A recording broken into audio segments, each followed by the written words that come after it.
Hello and welcome to Afghanistan.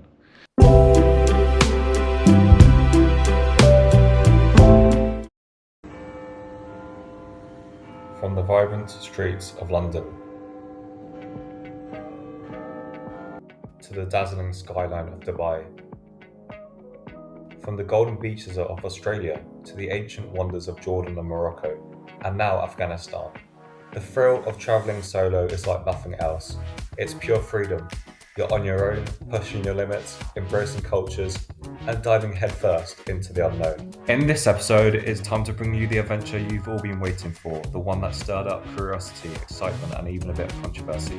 Yes, I'm taking you into the mountainous landscape, face to face with armed jihadi Taliban officials. The trip many said I shouldn't take, but one I knew I had to experience for myself. Buckle up because this is going to be unforgettable.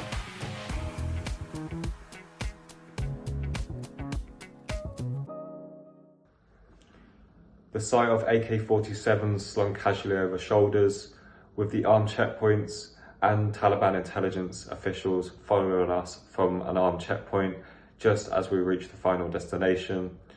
Then it was time for the interview. From the moment I first set foot on Afghan soil, Taliban intelligence were in close contact. They asked my translator to call if we ran into any issues. As we approached our final destination, the atmosphere shifted. My translator fielded a call from intelligence officials confirming our location. When we arrived, things escalated for a moment as intelligence officers leapt out of their truck and there was an air of caution in the air. Checkpoints dot nearly every road, a constant reminder of the region's security complexity. Through my translator, I had to clearly outline my intentions, that I wanted to showcase Afghanistan's culture authentically and provide an opportunity for them to be active in the conversation, allowing them to share their vision for the country that is Afghanistan.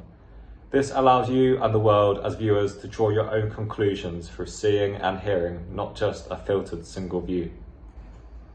After a tense dialogue in Pashto, the local language, we reached an understanding through my translator. They agreed to the interview on two conditions. I would share my questions in advance and ensure we respected Afghan culture and Islamic principles.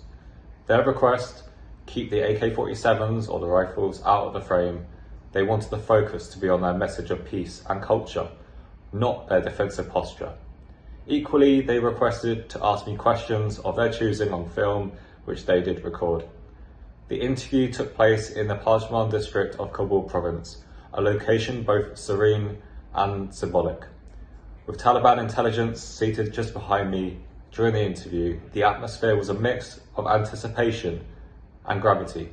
The stage was set not just for a conversation, but for a glimpse into a world many of us know only through Western media headlines. So I'm here with two young men and they're under the Islamic Emirate of Afghanistan regime.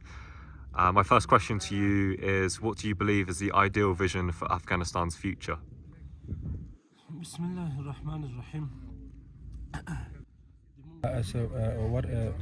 What my brother said, that the Afghanistan right now the vision is that in coming 3 or 4 years we are competing with international community or with those countries develop or already in developing countries. We want to compete with them in all sectors, if it be in economic and security in any section. When the Emirates came once and 3 years back, when they came in power, the economic condition was totally damaged, was under zero. The businessmen, the influencers, the builders, everyone has left Afghanistan. Also, the specific amount of money that we had, development projects were stopped suddenly, and the amount of money has been freezed by United States of America. And till now, we are doing our best to provide best services for the people. At the same time, now the economic condition is getting better day by day, and we hope that one day we'll stand on our own steps, on our own pillars, that we do not need the world to take our hand. We have a very good hope that in future Islamic Emirate of Afghanistan will have lots of development.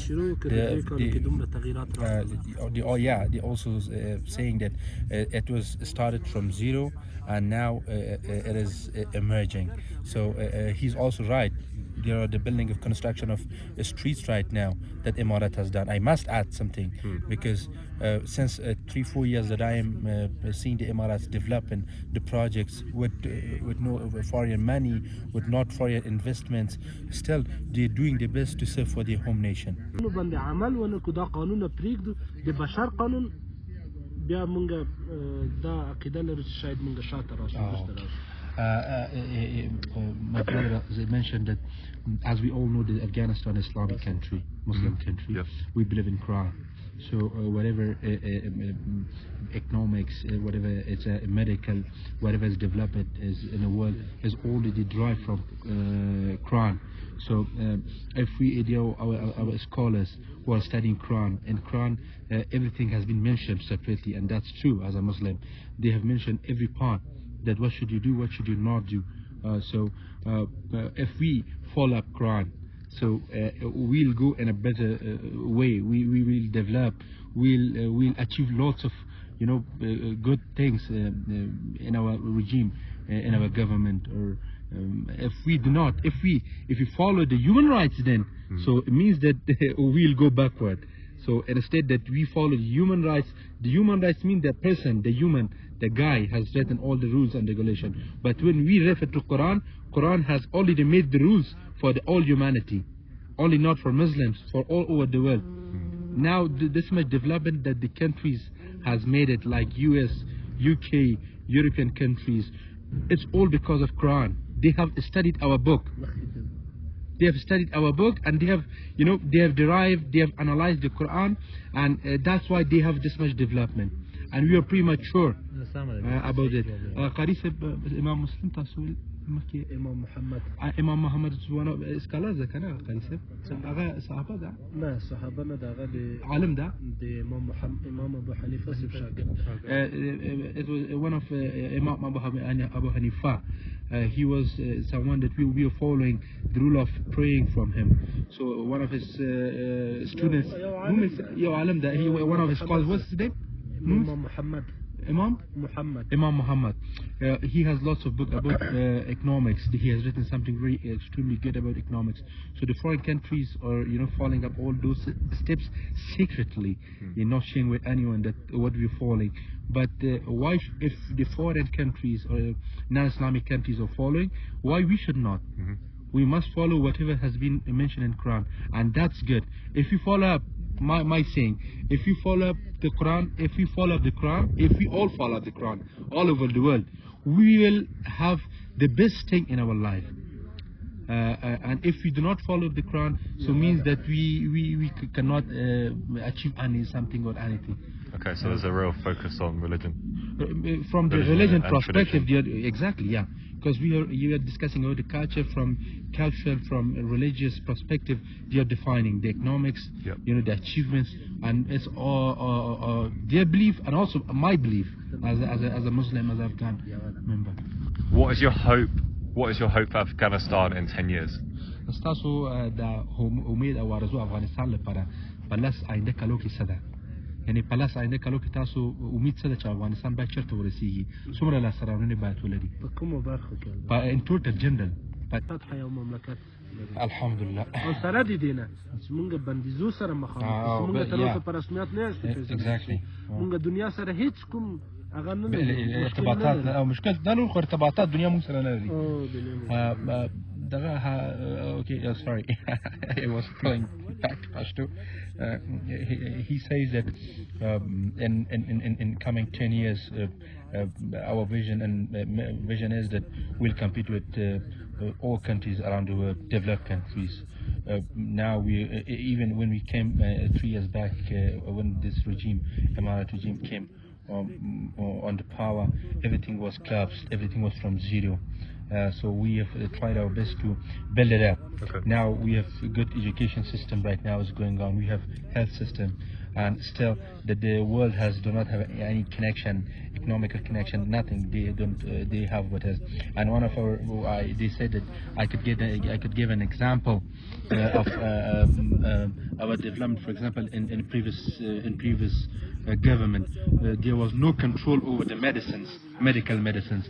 But now there's a control on medical medicines that the exporters, the businessmen are exporting from Pakistan, from Iran, from any country. They are not given the permission to sell the expired, medicine within the country. So they say that we have the power to control overall Afghanistan. People are happy with us, and we are asking from businessmen, from people, and what they want, according to their expectation, we want to bring changes.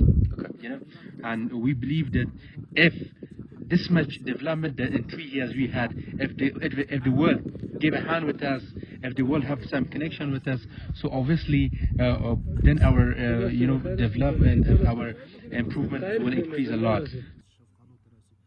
Off camera, they went on to give an example about how the American and United Kingdom's withdrawal has hit the country, with tourism severely impacted.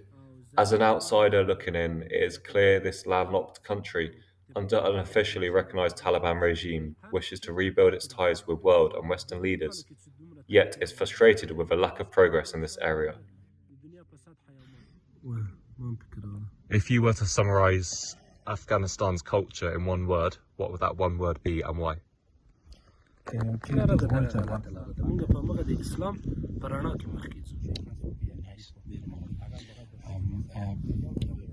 said that we believe we are Islamic culture. We have Islamic culture. We follow Islamic culture because this is Islamic country. So in Islamic culture, there are a specific rule and right and regulation for women and men.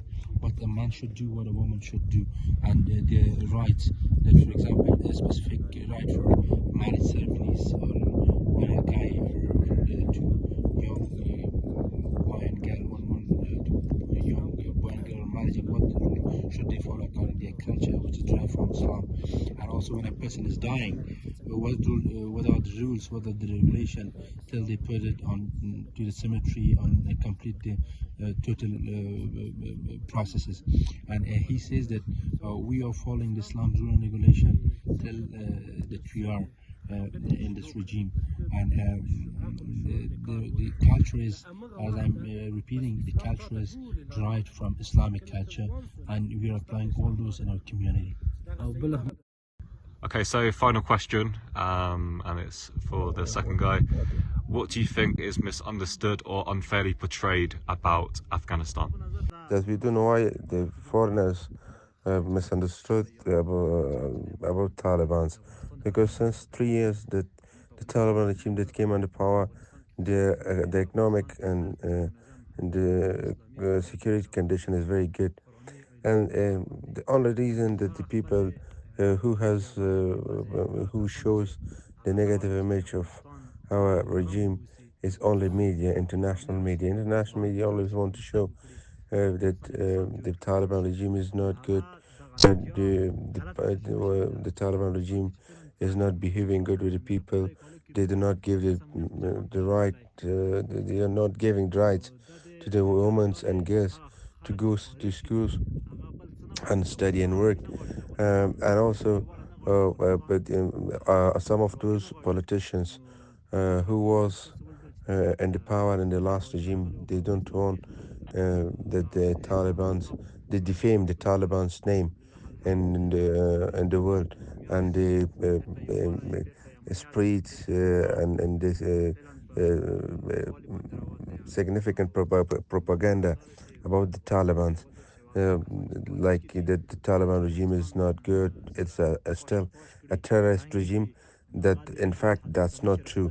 So if so, what is the Taliban regime? Or what is the Taliban view about all of this? Is that the Taliban still want those people who are outside Afghanistan. They mean about the politician who are outside Afghanistan come to their home country and join with Emirate regime and serve on the country, and it will be for their good. It will be good for them also, and for development of Afghanistan also.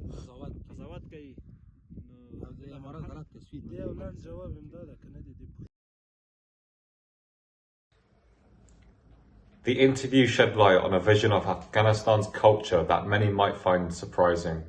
The officials emphasised that their vision of a structured approach to defining roles and rights for both women and men within their society. They expressed optimism that within the next 3 to 4 years, Afghanistan could compete on the global stage with developed nations, both economically and in terms of security. Their focus is on repairing the economic foundation of the emirate and rebuilding the nation, striving for a future that they believe holds promise for a better tomorrow. I was filmed speaking, being asked what I know about Islam and my current perception of Afghanistan. While some may not agree with their vision or beliefs, for me, this experience wasn't about the interview. It was a rare opportunity to witness and document the complexities of a nation in transition, navigating its path forward while holding on to its traditions and rich culture. After all, you can never have a sensible conversation without open dialogue, and understanding comes only when bridges are built between perspectives. That comes from only open dialogue with perspective and exposure to others' beliefs, cultures, and way of life. Join me for the grand finale of this 4-part Afghan travel vlog series, where boundaries blur and humanity shines through. In the final episode, I eat lunch with the Taliban in this remote region, exchanging stories and laughter in a moment that feels surreal. From discussing traditions to the unexpected, they even asked me to add me on Facebook. This is more than just a travel vlog, it's a deep dive into a world often misunderstood, exploring connections that transcend borders, perceptions, and the isolation of this unique setting. Don't miss it.